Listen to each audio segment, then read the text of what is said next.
Aleksandrs Dimā, tēvs, Grāfs Monte Cristo, lasa Aivars Bogdanovičs. Manta atrasta.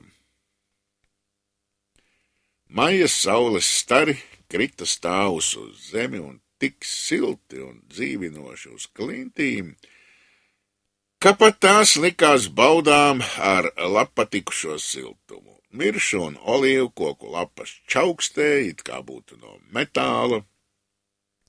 Ar katru soli, ko spēra Edmonds, viņš iztraucēja raibus kukainīšus un smaragdā un zeltā spīdošas ķirzaciņas.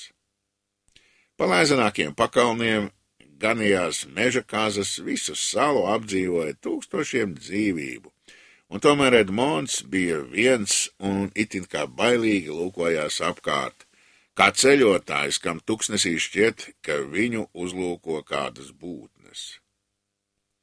Šīs savādās jūtas paņēma Edmondu tik stipri, ka viņš pameta atkal savu nodomāto darbu un vēlreiz uzkāpa salas augstākajā klintī, lai vēlreiz mestu skatus uz bezgalību, kura pletās viņam visapkārt.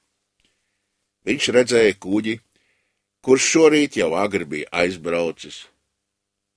Bonifācija jomā iegriežamies. Jaunā Amēlija, uz otru pusi braukdama, bija pie Korsikas krasta. Neviens cits kuģis visapkārt nebija redzams, tikai plaša, bezgalīga, tukša jūra. Edmonds apmierinājās un ātri nokāpa lejā. Jau pirmāk viņš ar vienu acu uzmetienu bija novērojis, ka jūras līcis pie salas tik tiešām tik plats un dziļš, ka tajā varēja iebraukt mazs kuģis. Kardināls Spada, negribēdams, ka viņu kāds pamana, varēja būt šinī līcī iebraucis, un tad, iedams pa teku, kura zīmēm bija apzīmēta, pašā galā savu mantu apracis. Dantes jau bija nonācis līdz apzīmētai apaļai klintī, tikai vienas domas viņu darīja nemierīgu, kā gan kardināls bez palīga bija iespējas uzcelt šo lielo klints gabalu, kurš varēja būt 5 vai 6 centneru smags. Piepieši viņam iekrita prātā, ka akmeni varbūt nevajadzēja celt, bet novelt. Viņš steidzās aplūkot to vietu, kurā akmens varēja būt atradies agrāk. Patiešām, viņš arī uzgāja mazu nokari, kura likās mākslīgi taisīta. Akmens likās bija pa to noslīdējis uz leju un palicis guļām, kādam otram akmenim virsū. Izskatījās, ka klints atbirzumi un oļi rūpīgi salikti kopā, lai izdzēstu visas pēdas, ka šeit rīkojušās cilvēka rokas. Tad, beidzot, laikam viss bija apsekts ar zemi un apsēts zaļumiem, tā kā vecās klints bija pilnīgi līdzīga citām biedrenēm. Dantes ātri atkasīja zemi, un viņam šķita, ka ieraudzīs šo mākslīgo darbu. Tad viņš sāka ar kapli apstrādāt laika gaitā satrunējušo mūri. Pēc 10 minūtēm mūrs sāka padoties, un viņš bija iecirtis tādu caurumu, ka varēja roku iebāzt. Viņš nocirta parasnu eļas koku, noplēstam zarus un lietoja to par lauzni, bet klints bija par cietu, pat Herkules to nebūtu spējis pakustināt. Dantes ieskatīja, ka viņam vispirms jāiekustina pamats, bet kā to darīt? Te viņam iekrita prātā pulveris, kuru viņam bija devis Džakopo. Viņš ar kapli izcirta caurumu abu klinšu starpā, iebēra pulveri, saplēsa savu kabatas drānu un pataisīja no tās degli, kuru uzlika uz pulvera. Tik līdz deglis bija aizdedzināts, viņš ātri aizsteidzās projām. Atskanēja tūdaļ liels troksnis, pulveris sprākstot bija satricinājis augšējo klintu un pavisam sagrāvis apakšējo. No caurumiem izskrēja lieli kukaiņu bari un izrāpās čūskas. Dantes nu tuvojās. Augšējā klints palikusi bez pamatas svērās uz vienu pusi, šo pusi Dantes vēl vairāk paraka. Tad ar eļas koka palīdzību lūkoja novelt turp augšējo klinti. Pēc ilgiem pūliņiem klints tomēr beigās sāka padoties, nozvēlās vēl vairāk, tad sāka velties un krist lejā no kraujām, līdz beidzot ar troksni iegāzās jūrā. Augstu pacēlās balti putojoši viļņi un apraka to uz mūžu. Apaļajā plankumā, uz kura bija balstījusies klints, tagad Dantesam parādījās dzels riņķis, kas bija piestiprināts pie akmens plates. Dantes iekliedzās no priecīga pārsteiguma, viņa sirds neganti pukstēja, kājas drebēja, asinis saplūda viņam acīs, viņš bija spiests apstāties, bet tajā mirklī viņš kavējās, tad iebāza roku riņķī, lēni pacēla plati, aiz kuras parādījās stāvas trepes, kuras veda lejup dziļā, tumšā alā. Cits tūdaļ būtu meties iekšā. Dantes palika stāvot bāls un šaubīdamies. Nu vajag saņemt vīra dūšu, viņš teica sev. Nevajag ļaut sevi nomākt no misējuma. Varbūt tomēr nekā alā nav, vai es vēl tik ilgi esmu cietis, lai tagad ļautu izmisumam sevi sagrābt. Acu mirkli viņš palika stāvot, lūkodamies tumšajā alā.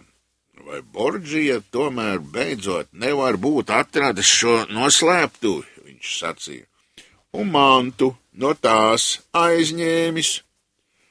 Viņa laupītāja skatienam nekas zem saules nepalika apslēpts. Tomēr, viņš turpināja, kaut arī tagad ieskatu, ka visas cerības ir muļķīgas, tad tomēr iesākt to meklēšanu gribu turpināt, vienkāršais ziņkārības. Un ar puszobgalīgiem, pusnicinošiem smaidiem viņš nokāpa alā. Viņš bija pārsteigts, ka dziļās tumsības un biezās macīgā gaisa vietā šeit atrada zilganu gaismu.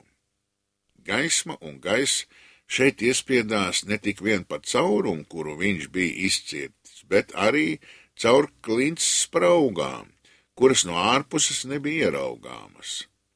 Ala bija no granīta, un tās sienas mirdzēja it kā dimantiem apsētas. Ai, sacīja Edmonds, tās laikam būs tās mantas, kuras kardināls atstājis. Un kad abats sapnī redzēja šīs mirdzošās sienas, viņš arī ticēja, ka manta šeit patiesi atrodas. Tomēr Edmondam iekrita prātā testamenta vārdi, kurus abats viņam bija licis no galvas izmācīties. Otrās alas attālākajā kaktā. Dantes bija atradis tikai vienu alu, tagad viņam bija jāuzmeklē otra. Viņš pārdomāja. Otrai alai zināms, vajadzēja atrasties dziļāks alas iekšienē. Viņš izmeklēja un izklauvēja klinšu sienas visapkārt, kur pēc viņa domām vajadzēja būt ieejai uz otru alu, kura laikam arī bija rūpīgi apslēpta. Nekur nebija dzirdamas dobju skaņas, un Dantes pieri jau apklāja sviedri. Pēdīgi viņam likās it kā paskanētu dobjāka balss.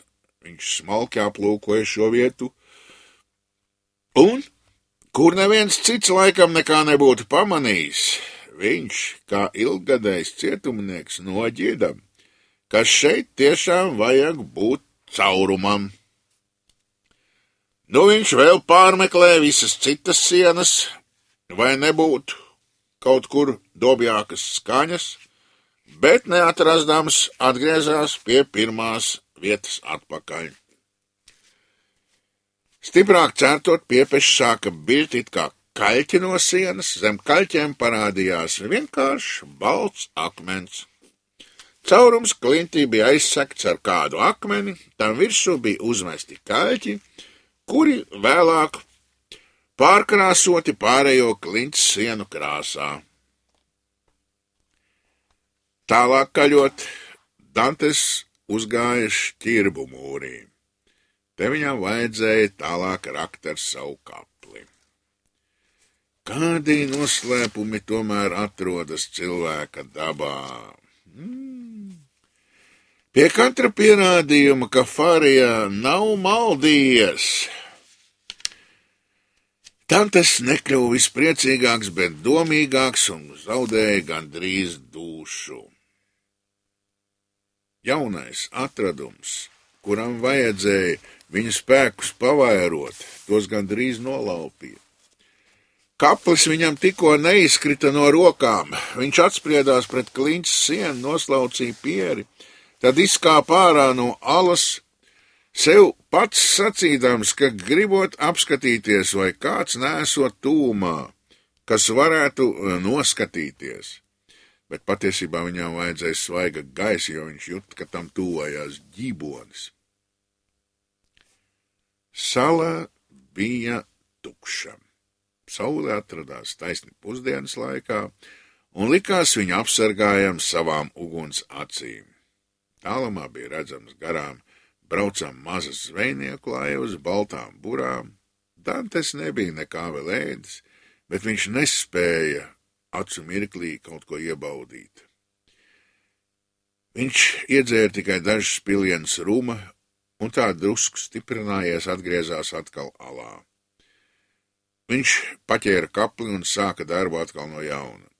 Pēc dažiem cirtieniem viņš nomanīja, ka akmeņi nebija kopā salaisti, bet tikai citam blakām nolikti un kaļķiem apmesti.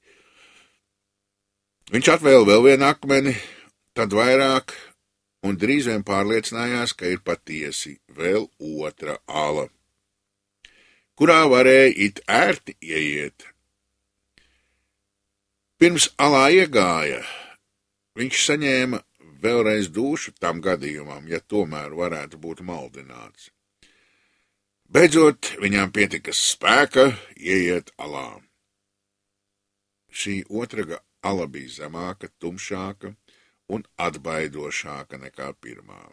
Gaiss, kurš tikai tagad iespiedās caur izcirsto caurumu, bija nelabs un ar to slāpējošo smaku, kādu Dantes bija domājis atrast pirmajā alā. Viņš atkāpās un ļāva vispirms ieplūst svaigam gaisam.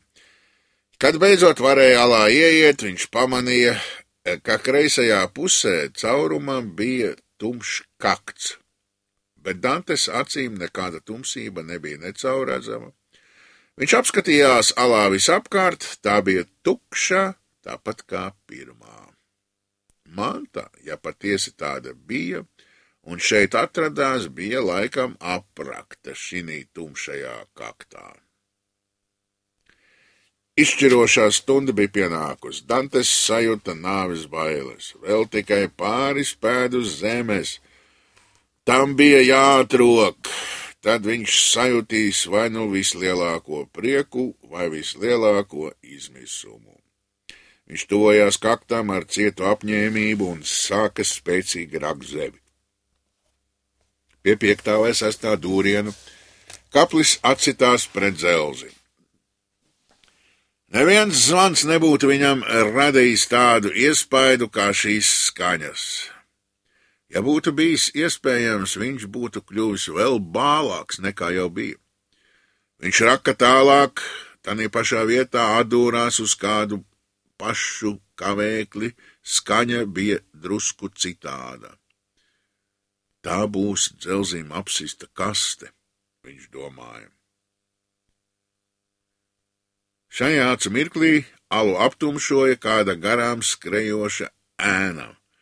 Dantes nosvieda kapli, paķēra bisi un izsteidzās ārā. Tā bija bijusi meža kaza, kura bija paskrējusi alai garām un ganījās turpat zālē. Būtu bijusi laba iespēja apgādāt pusdienas mielastu, bet viņš bijās ar šāvienu troksni atsaukt kādu šurpu. Viņš acu mirklī pārlika, tad nocirta sveķainu koku, aizdedzināja to pie gruzdošām oglēm, kuras bija atstājuši kontrabandisti, un tad ar šo lāpu devās alā atpakaļ. Viņš negribēja nekā no tā pazaudēt, ko tagad cerēja redzēt. Dantes apgaismoja alu ar lāpu un pārliecinājās, ka ar kapli bija patiesi atdūries pret koku un dzelzi. Tagad viņš iesprauda lāpu alas sienā un strādāja tālāk. Drīz bija atrakts 3 pēdu garš un 2 pēdas plats laukums, un Dantes varēja saskatīt ar dzelzīm apsistu ozola kasti. Vidū uz vāka atradās sudraba plate, kurai zeme nekā nebija laupījusi no tās spožuma, un uz kuras lepojās spādu nama ģērbonis, kardināla cepure un zobens. Dantes par šī ģērboņa nozīmi nevarēja kļūdīties. Fārijā viņam diezgan bieži to bija aprakstījis. Tagad vairs nebija šaubu. Manta patiesi šeit atradās. Kas gan būtu šeit ar tādām pūlēm, racis tukšu kasti? Darbs gāja ātri uz priekšu, un tagad arī Dantes ieraudzīja atslēgu vidū, un katrā pusē vēl piekaramu atslēdziņu un klamburus. Visur bija pēc tā laika paražas izskalti izgraznojumi, kuriem tagad bija divkārša vērtība. Dantes mēģināja kasti pacelt vai atvērt, trejas atslēgas, kā uzticamas sardzes ne par ko negribēja mantu atdot. Viņš zina kapļa aso malu starp vāka eņģēm un beidzot pēc lielām pūlēm vāks atsprāga vaļā. Dantesam uznāca it kā druģa reibonis. Viņš saķēra savu šauteni un nostājās kastei blakām. Vispirms viņš aizmiedz acis, it kā bērni, kuri savā fantāzijā grib vairāk zvaigžņu ieraudzīt nekā pie debesīm saredzams. Tad viņš tās atkal atdarīja un stāvēja kā apstulbis.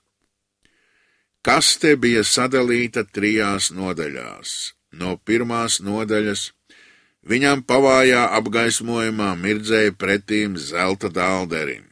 Otrā glabājās rūpīgi iepakoti lieli zelta gabali.